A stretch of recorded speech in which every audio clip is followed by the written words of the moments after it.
In this video, I am going to go through the steps to recover your device facing a boot loop after installing a particular Magisk module.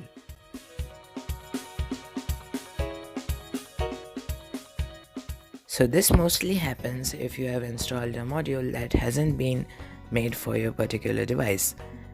As you can see, I here have a J5 on which I have installed the Dolby Atmos, but as it's not compatible, the device isn't booting up. So what you need is a zip called UninMod.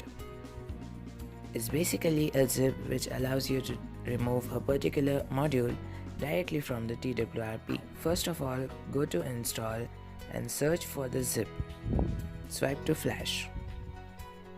After that is complete, go back to advanced options and now open terminal and type UninMod and wait for a while. Alright, once it has done populating the modules installed on your device, you need to type the number that corresponds to the module that has to be removed, and then just let it do its thing.